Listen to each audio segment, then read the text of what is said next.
Soviet disk detected. To play the Allied missions, please insert the Allied disk.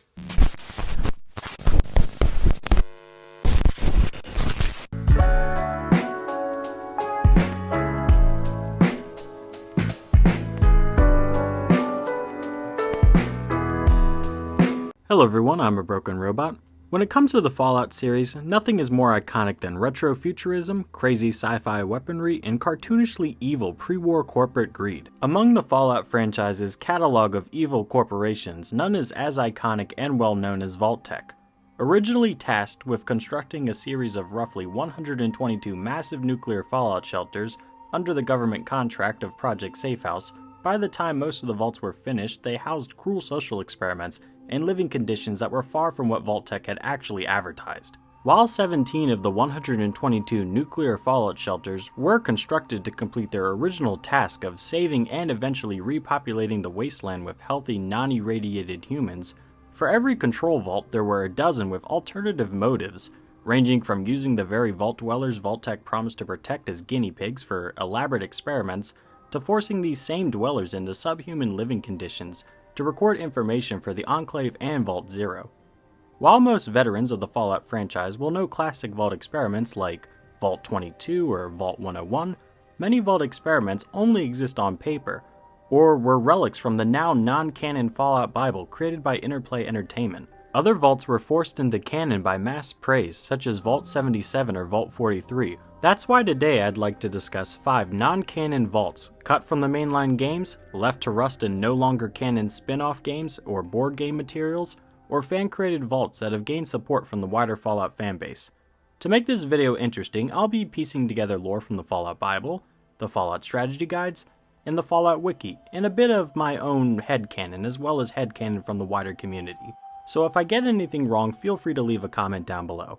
With that being said, here are 5 of Fallout's cruel and sadistic vaults that you won't find in any of the mainline titles. Vault 69, 1,000 women and 1 man. Originally planned to appear in Fallout 2, when it comes to Vault-Tec's experiments, none is as infamous among the Fallout community as that of Vault 69.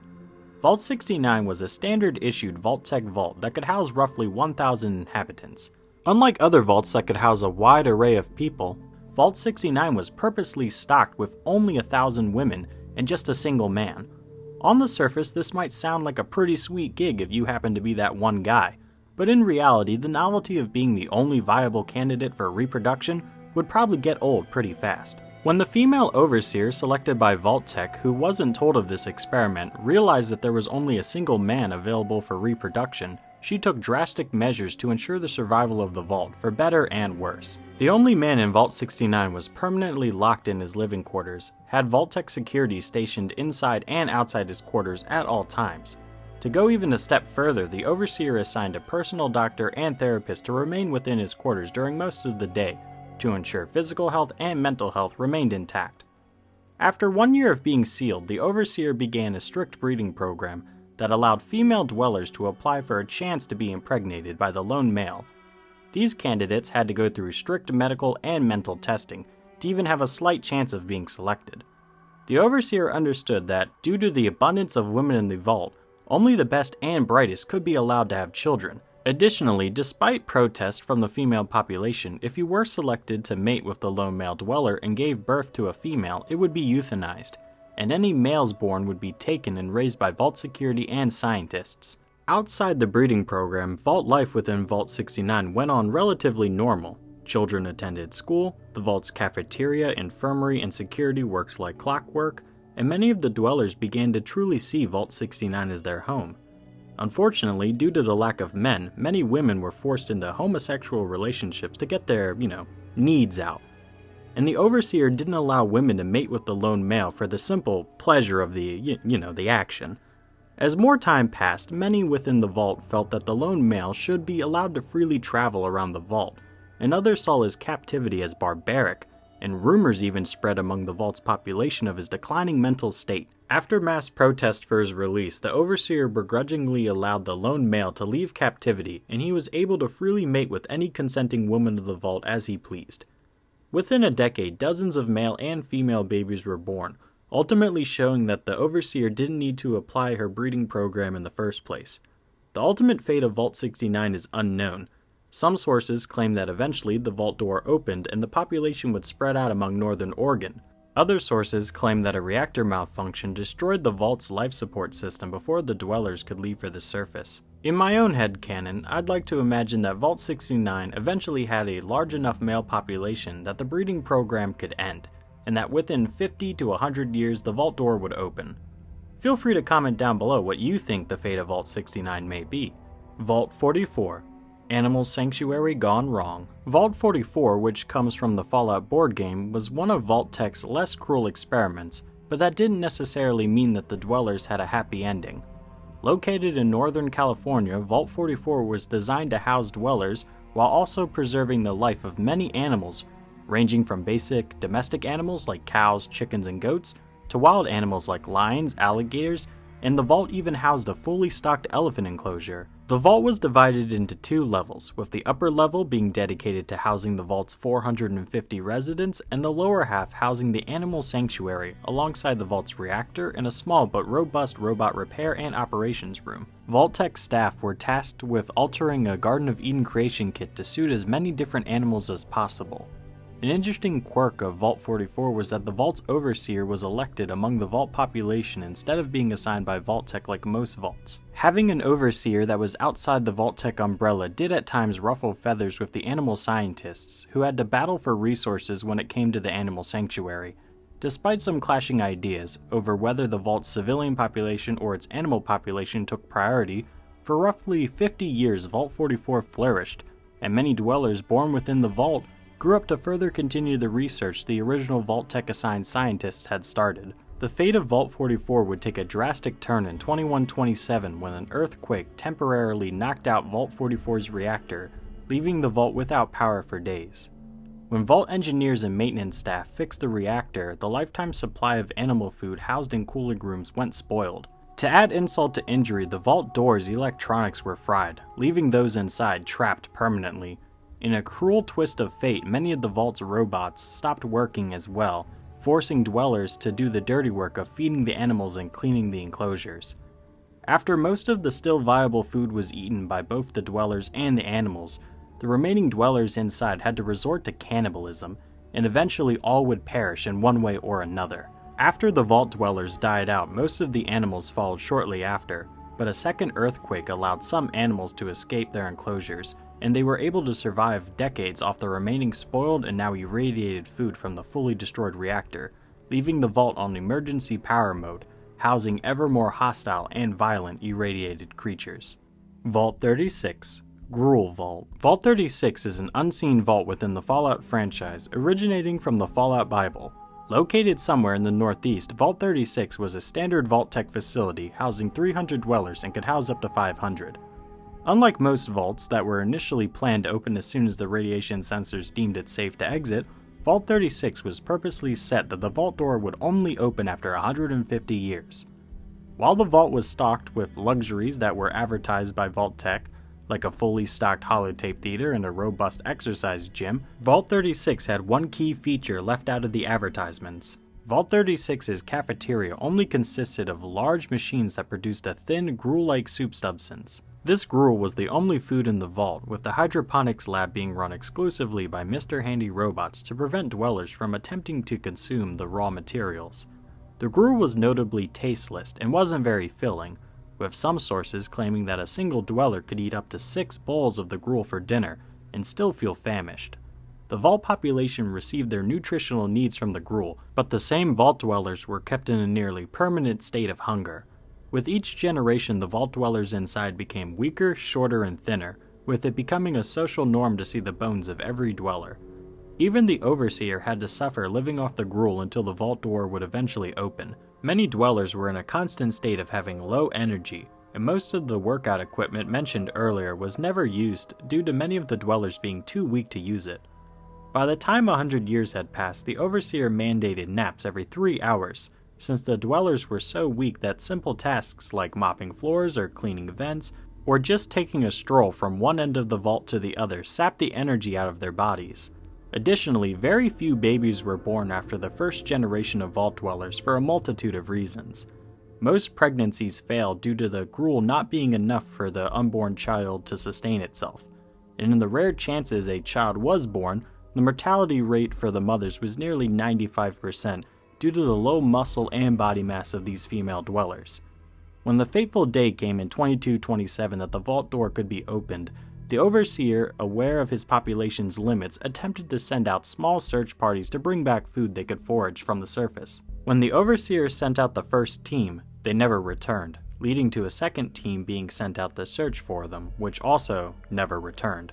Despite being armed with pre-war weapons and having stim packs and light armor formerly used by Vault-Tec security, the dwellers were easy pickings by the wasteland, and their need to sleep every 3 to 4 hours made them easy targets for raiders and wasteland creatures alike. When a third and far larger search party was sent by the overseer, the population of Vault 36 was initially delighted to hear a knock on their door.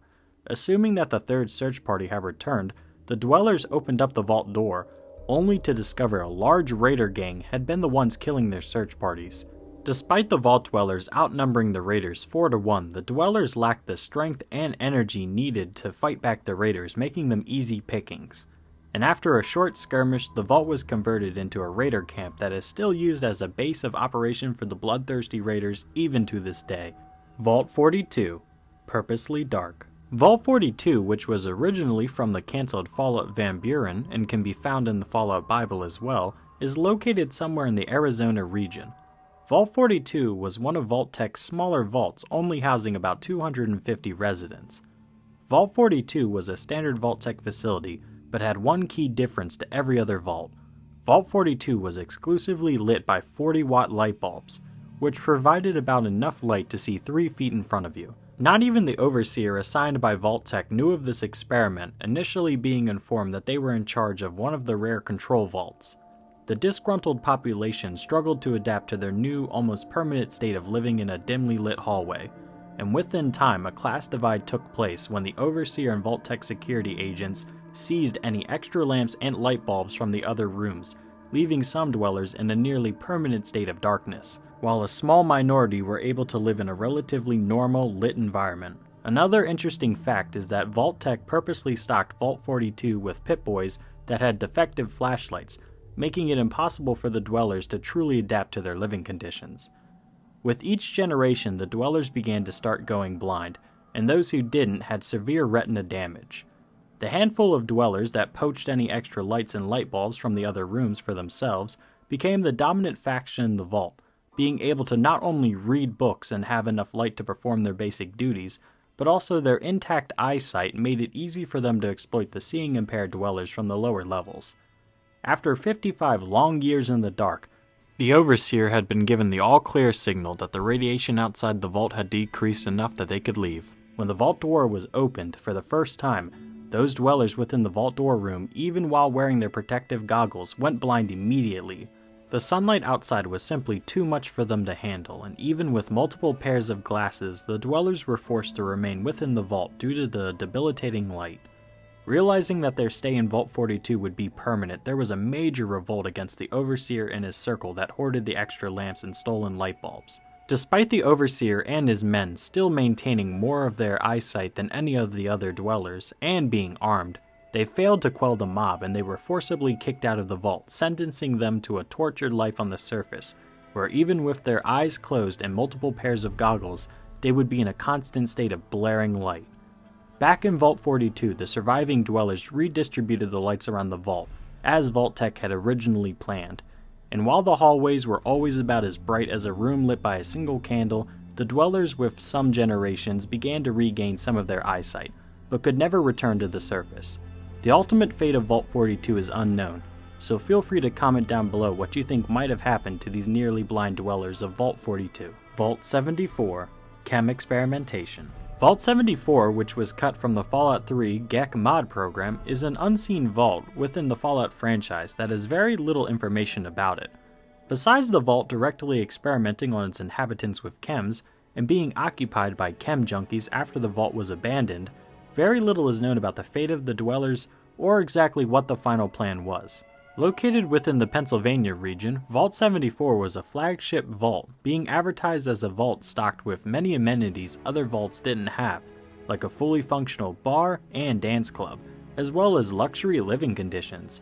Vault-Tec purposely wanted to attract pre-war humans that liked to party and wanted to live the high life, since they wanted a population of dwellers that at least dabbled with pre-war chems. When the 300 dwellers entered the vault alongside the 75 assigned Vault-Tec scientists, security, and the overseer, things couldn't be further from what was advertised. The dwellers were held at gunpoint and forced into mass prison cells. The vault was actually far smaller than advertised, with only housing for the Vault-Tec staff being supplied, alongside a small cafeteria and other amenities. The vault was used to experiment on its population using chems, and a whole bunch of them. The same day that the vault doors shut, the overseer ordered the Vault-Tec assigned scientists to begin their experiments that, from what little information we have, involved exposing dwellers to a fatal amount of a particular chem and recording what dwellers were more resistant to certain chems, followed by attempting to identify which human genes allowed some to take a lethal dose of a chem that would be fatal to the majority of the human population. Within the first month, the majority of the test subjects were dead, dropping to about half of their original numbers. Most died from a standard overdose or were put down by Vault security for not giving the particular results that the scientists were hoping for. Despite such a large loss of their precious test subjects, the overseer ordered the Vault scientists to rush into the second stage of their experiment, and by the end of the first year sealed within Vault 74, Vault scientists had begun combining the chems in the vault to make far more potent and powerful chems. All seemed to be going to plan until the drug-addicted and strung-out prisoner population managed to escape their cells and began a vault-wide riot that killed the scientists and security. When you enter Vault 74 today, all you'll find is a vault that's been picked clean of any scrap or usable loot and then picked over again. Most of the levels have already caved in over time, and what levels are still open are full of junkies, scavenging the remains of its once gigantic stash of chems. If you check out the Overseer's terminal in Vault 74, you'll see that the power on level 5 failed, allowing the escaped mob of chem junkies to reach the vault door, and any surviving Vault-Tec staff that was still trying to make their way out. While most of this is just rumors, it's clear that whatever experiment Vault-Tec started in Vault 74 didn't end well for their dwellers. And that, my dear viewers, was 5 unseen and non-canon Vault-Tec experiments you won't find in any of the mainline games. I hope you all enjoyed the video and maybe even learned something new.